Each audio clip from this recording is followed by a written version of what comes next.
What's up, ladies and gentlemen? We are back for week 3 with Picks with Pete.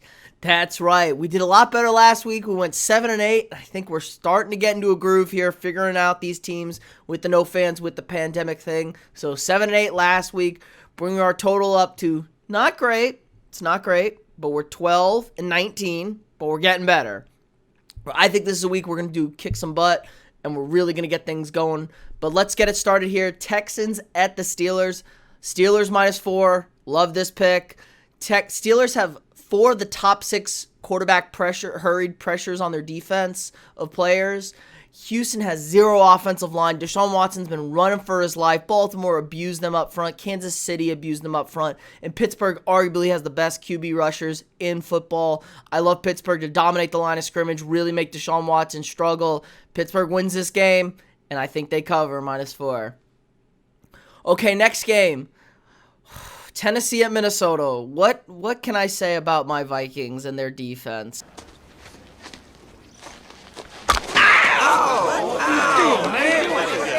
He poked me in the eye.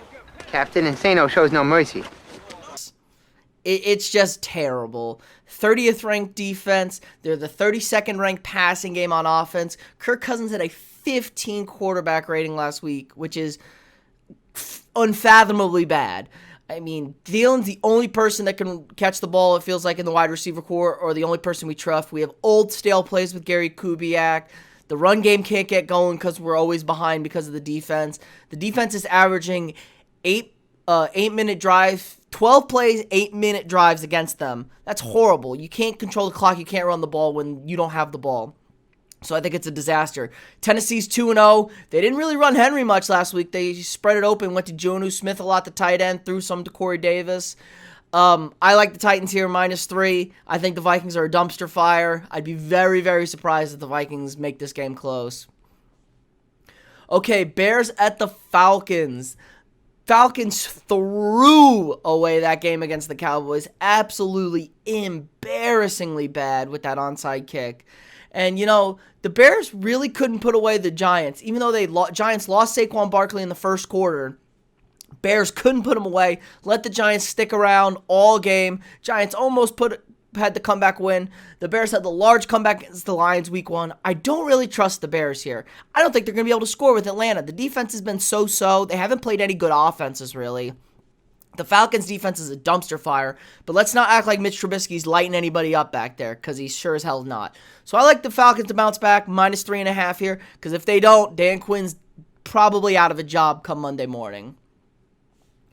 Okay, Niners at the Giants. Niners back at MetLife Stadium after taking care of the Jets last weekend. Took care of business. We got that one easily.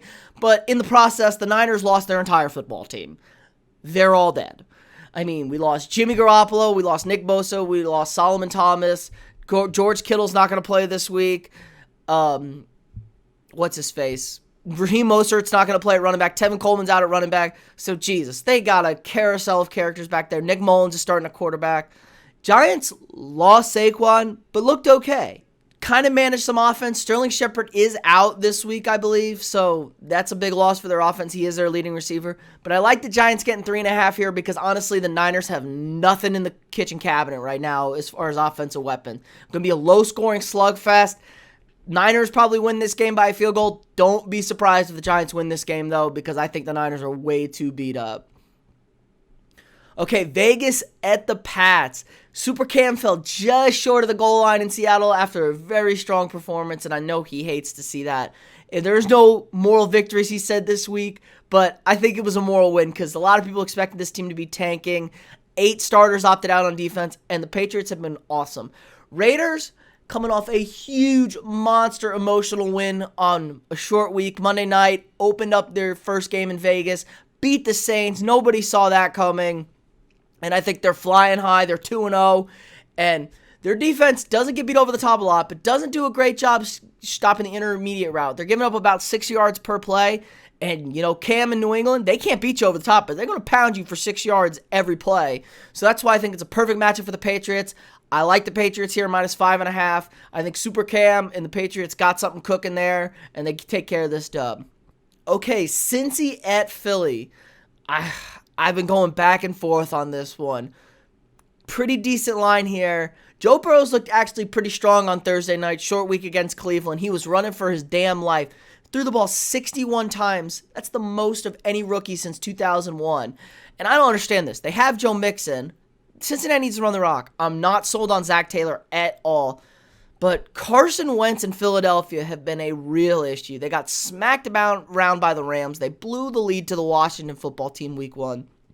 They're 0-2. The wheels might be falling off the wagon. I don't know. They kind of started bad last year and then turned it around. This could be the moment they need to galvanize the locker room. So I'm going to take the Eagles minus 4.5 here.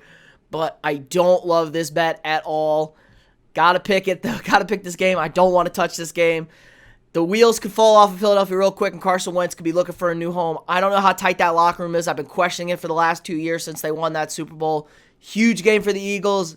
They need to win. All right, Washington at Cleveland. Washington, feel-good story. Got pushed around a little bit by Arizona down in the desert. Cleveland's got a long week. They played on Thursday night. They got back to what they do well. Baker throws the ball about 24, 26 times. That's how Cleveland wins. Pound Nick Chubb, Kareem Hunt, two-headed monster in that backfield. O-line's really good at run blocking. Baker doesn't need to throw the ball 35 times because he can't in this league. I know he can't. We've seen it before. But if he's running play action, people are selling up for the run. You can bang OBJ over the top. You can hit your nice tight ends, hit Jarvis Landry streaking for 7 or 12. And so I like the Browns here minus 7. I think Washington's not a very good football team. I was expecting Washington to abuse Kyler Murray with their speed, but he really didn't. So I think Cleveland's going to be able to physical that defensive line up front for Washington, and Chubb and Hunt are going to have a nice solid day. Baker's going to be playing within himself, and they're going to take care of business. I like Cleveland minus 7. All right, probably the game I switched the most back and forth this week. I did the same thing last week with the Rams. Rams at the Bills. This is a tough one for me. Line's 2. Bills minus 2. The Rams looked really strong against the Eagles, but how bad are the Eagles? And I liked them against the Cowboys, but how bad are the Cowboys after they escaped with that win against Atlanta? Bills are looking strong. Top 5 offense, top 5 defense. And the Bills are number 1 in rushing defense.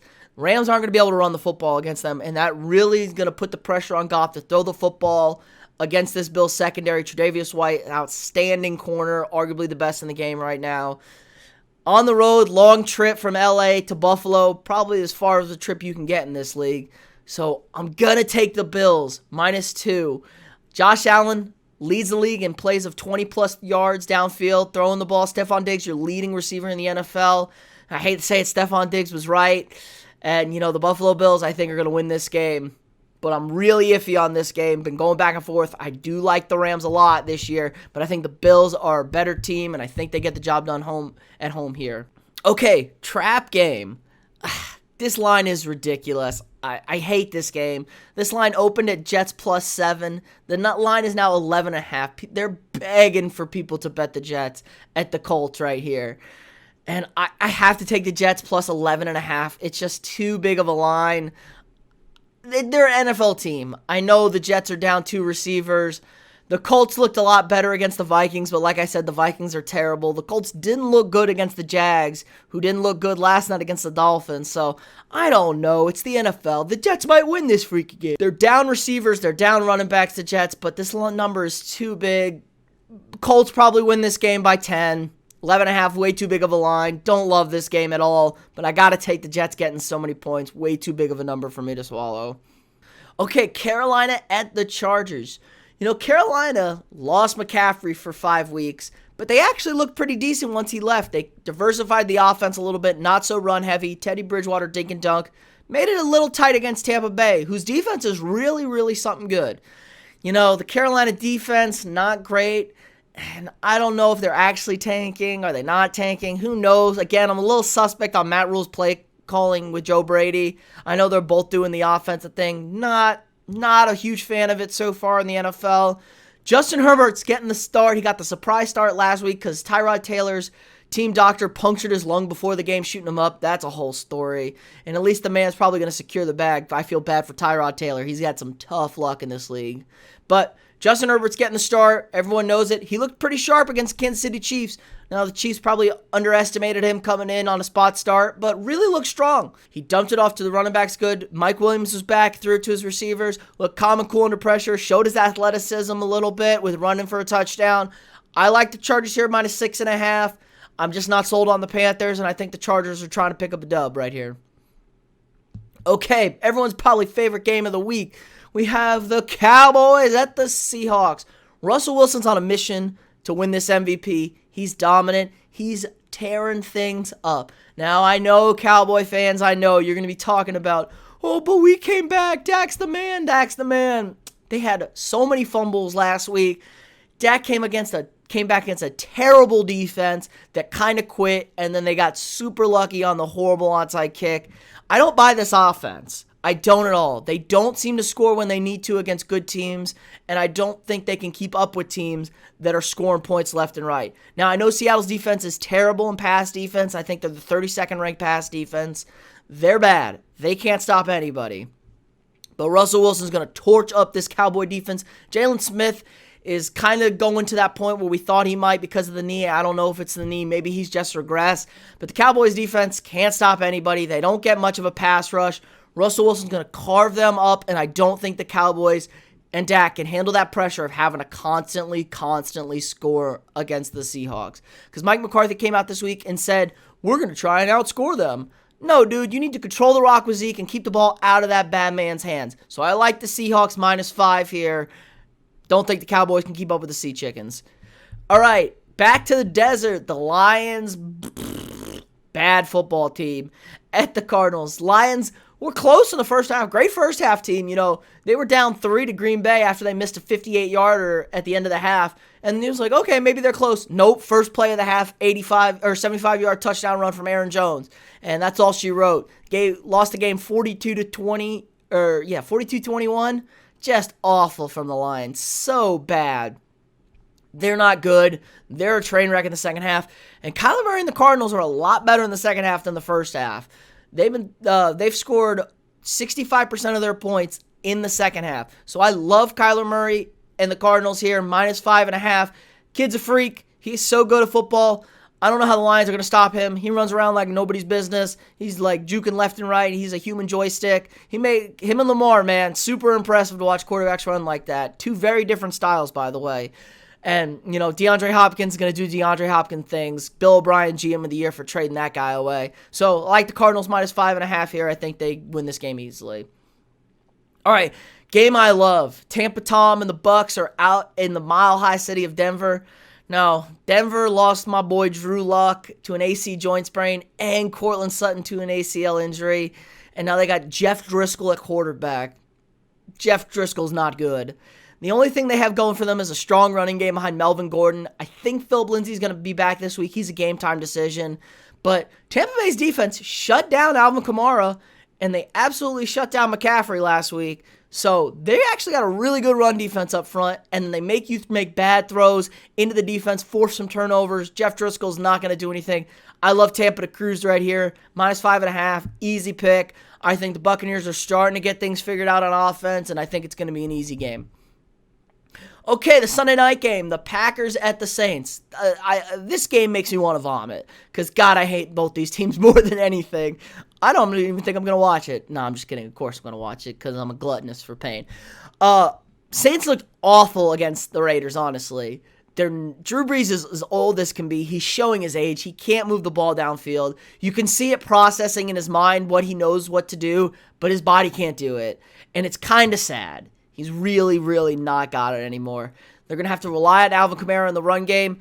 Green Bay kind of feels like a house of cards right now, but +3 for the Packers is way too much. They're going to slice up this Saints defense. If Derek Carr could slice up the Saints defense, Aaron Rodgers is going to pick them apart. So I like the Packers +3 here. I think the Saints might be in trouble with Drew Brees at quarterback. And, you know, maybe I'm wrong. Maybe he comes out strong at home. But again, no fans. That's a big deal. Aaron Rodgers and the Packers, not sold on you yet. They've been scoring points against bad teams. Let's see what you can do against the Saints defense, who had a bad showing last week. Another straight carve up. See if they can go 43 straight weeks in a row. Okay, Monday night game. This is the game of the week. I may have lied about that Cowboys-Seahawks game. Chiefs at the Ravens. This is oh my gosh, this is everything you want to be.